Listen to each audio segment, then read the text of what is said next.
UK drivers warning. Stop scrolling for 1 second because what you're about to hear could save you hundreds of pounds, keep your license clean, and maybe even save your life or someone else's. Every single year, thousands of drivers across the United Kingdom get fined, penalized, or involved in accidents simply because they didn't know the rules had changed or they never fully understood them in the first place. The highway code isn't just some boring booklet you memorized for your driving test years ago and then forgot about. It's a living document that gets updated, and 2026 brings fresh changes, sharper enforcement, and rules that catch even experienced drivers off guard. So if you drive in the UK or you're planning to, stay with me for the next few minutes because I'm going to walk you through everything you need to know to stay safe, stay legal, and stay confident behind the wheel this year. Let's start with something that catches almost everyone out at some point, and that's the hierarchy of road users. This concept was introduced a few years back, but it's more enforced than ever in 2026. The idea is simple. Those who can do the greatest harm on the road have the greatest responsibility to reduce danger to others. That means, as a driver of a car or a larger vehicle, you carry more responsibility towards cyclists, pedestrians, horse riders, and motorcyclists than they carry toward you. This isn't about who has the right of way in a legal sense at every junction. It's about awareness and courtesy. If you're turning into a side road and a cyclist is going straight on, you should give way to them, even if technically you arrived at the junction first. Police and courts are increasingly using this hierarchy principle when determining fault in collisions, so understanding it isn't optional anymore, it's essential. Now let's talk about something that genuinely shocks a lot of people, and that's the rules around using your phone while driving. Many drivers still think that if their phone is just sitting in a holder and they're not actively typing, they're fine. That assumption is wrong, and it's been wrong for a while now. The law covers virtually any handheld use of a device, including taking photos, scrolling through playlists, or even just picking it up to check a notification while stopped in traffic with the engine running. The only real exceptions are genuine emergencies where it's unsafe or impractical to stop, or contactless payments while stationary, such as at a drive-thru. If you're caught using your phone illegally, you're looking at 6 penalty points and a fine that can escalate significantly if it goes to court. And for newer drivers, 6 points is enough to lose your license entirely under the new driver provisions. So if you've been holding on to old habits, this is your sign to break them now. Speaking of new drivers, let's talk about graduated driving licenses, because this is a major topic of discussion heading further into 2026. There have been ongoing proposals and trials in parts of the UK looking at restricting newly qualified drivers, particularly around night driving and carrying multiple passengers, similar to systems already used in places like New Zealand and parts of the United States. While not every region has implemented this fully, the conversation has accelerated, and insurance companies are already adjusting their pricing models in anticipation. If you're a new driver or you have a teenager who just passed their test, it's worth checking your specific region's current guidance, because restrictions can vary and they are evolving quickly. Let's move on to speed limits, because this is where a huge number of fines originate every single year. Many UK towns and cities have continued rolling out 20-mile-per-hour zones in residential and high pedestrian footfall areas, and the trend is accelerating in 2026. The frustrating part for many drivers is that these zones aren't always obviously marked with repeater signs, especially in areas where the 20 limit applies as a default zone rather than an individual road. The rule of thumb here is simple. If you see streetlights closer together than usual, you're likely in a built-up area where lower limits often apply unless signed otherwise. And don't assume your sat-nav is always accurate either, because mapping data doesn't always update as quickly as the actual road signage does.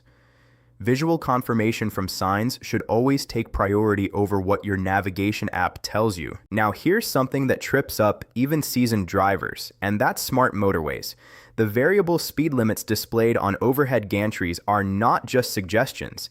They are legally enforceable the moment they're displayed, and average speed cameras are watching continuously along these stretches.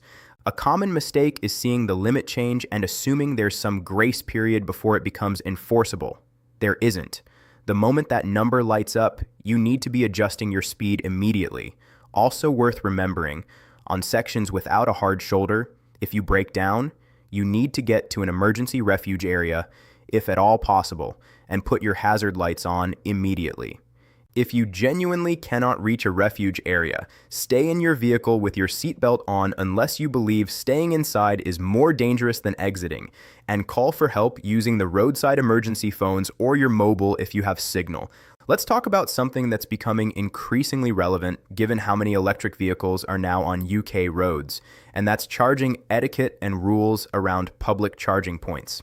While this isn't strictly part of the highway code in the traditional sense, local councils have been introducing fines for vehicles that overstay at charging bays after their vehicle has finished charging, sometimes called charge and go violations. If you're driving an EV, get into the habit of moving your vehicle promptly once charged, because these fines are increasing in frequency as more charging infrastructure rolls out and councils look to keep bays available for active users. Now, parking.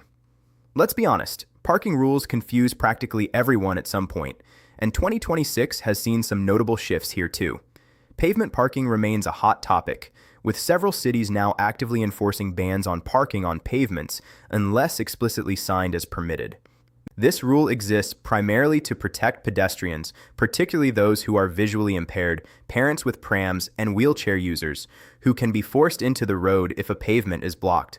London has had this rule in place for a long time, but enforcement has spread to more councils across England, Scotland, and Wales as part of broader pedestrian safety initiatives. If you've always parked half on the curb out of habit, it's worth checking your local council's current stance before you find an unexpected ticket on your windscreen. Let's talk about mobile phone use again briefly, but from a different angle, and that's hands-free systems. Many drivers believe that because they're using Bluetooth or a hands-free system, they're completely safe from any legal consequences. While it's true that hands-free calling itself is legal, you can still be prosecuted for careless driving if a police officer believes the call is distracting you to the point where your driving is genuinely impaired. This includes situations where you're gesturing, distracted by the conversation, or not maintaining proper control of the vehicle. The safest approach is always to keep calls short, simple, and only when necessary, because the legal protection of hands-free use only goes so far if your actual driving suffers as a result. Now let's cover something practical that's often overlooked, and that's vehicle maintenance responsibilities, particularly around tires. Tire tread depth requirements remain at 1.6 millimeters across the central 3/4 of the tire, but enforcement has tightened, with roadside checks becoming more common, especially around wet weather periods in autumn and winter. Driving with illegal tires doesn't just risk a fine, it risks your safety directly, since stopping distances increase dramatically on wet roads with worn tires. Beyond tread depth, check for cracks, bulges, and uneven wear regularly, because these issues often develop gradually and go unnoticed until they cause a sudden blowout, which is far more dangerous at higher speeds. Let's talk about something a bit more nuanced, and that's the rules around close passing of cyclists. Many drivers still don't realize there's a recommended minimum passing distance, generally guided at 1.5 meters at speeds up to 30 miles per hour and even more space at higher speeds. Several police forces have introduced specific operations using unmarked vehicles equipped with cameras, specifically to catch close passes, sometimes called close pass operations. If you're overtaking a cyclist and there isn't enough room to give that safe distance, the correct approach is to wait until it's safe rather than squeezing past. This single habit change can prevent serious injuries and also keep you out of trouble with increasingly vigilant enforcement. Let's also touch on something that affects a huge number of UK drivers without them even realizing it, and that's eyesight requirements. You're legally required to be able to read a vehicle number plate from a distance of 20 meters, which is roughly the length of 5 car lengths. If your eyesight has changed and you haven't had it checked recently, this is genuinely worth doing, not just for legal compliance, but for your own safety and everyone else's around you. Police can and do request roadside eyesight checks, and failing one can result in immediate license suspension on the spot. Now let's discuss something increasingly relevant given changing weather patterns, and that's driving in adverse conditions. The UK has seen more extreme and unpredictable weather events in recent years, from sudden flash flooding to intense fog patches, and the rules around adjusting your driving for conditions remain strict. Driving too fast for conditions, even if you're under the posted speed limit, can still result in a careless driving charge if weather visibly reduced safe stopping distances or visibility. The rule here is to always drive to the conditions, not just the speed limit sign. If visibility drops, slow down and use fog lights appropriately, but remember to turn them off once visibility improves, because leaving them on unnecessarily can dazzle other drivers and is itself an offense. Let's wrap up the technical side with one more critical point, and that's around drug driving regulations, which have become significantly stricter in recent years. It's not just illegal substances that matter here. Certain prescription medications can also impair your ability to drive safely, and you can be prosecuted even if you're taking medication exactly as prescribed by your doctor, if it's proven to have impaired your driving ability. If you're on new medication, particularly anything affecting concentration, reaction time, or drowsiness, it's worth having an honest conversation with your doctor or pharmacist about whether it's safe for you to drive and adjusting your habits accordingly rather than assuming a prescription automatically protects you legally. So here's the bigger picture takeaway from everything we've covered today. The highway code and the rules surrounding it in the UK aren't designed to trap you or catch you out unfairly. They exist because road safety genuinely saves lives, and the rules evolve as our roads, vehicles, and understanding of safety improve. Staying informed isn't about memorizing every clause word for word. It's about staying aware, staying cautious, and treating every other road user, whether they're walking, cycling, or driving, with the same care you'd want shown to you or your own family. The small habits, checking your mirrors that extra time, giving cyclists more space, putting your phone away completely rather than just out of sight, these are the things that genuinely make the difference between a safe journey and a regretful one. If you found this breakdown helpful, you're going to want to stick around because there's so much more practical, real-world driving knowledge that most people simply never come across until it's too late. Road safety isn't a one-time lesson. It's an ongoing conversation, and rules and enforcement continue shifting as the years go on. I'll keep bringing you the updates that actually matter, explained in plain, simple language, without the confusing legal jargon that makes most government documents impossible to get through. So if you want to stay ahead, stay legal, and most importantly, stay safe out there on the roads, make sure you subscribe to my channel and my channel so you never miss the next essential update. Thanks for watching, drive safe, and I'll see you in the next one.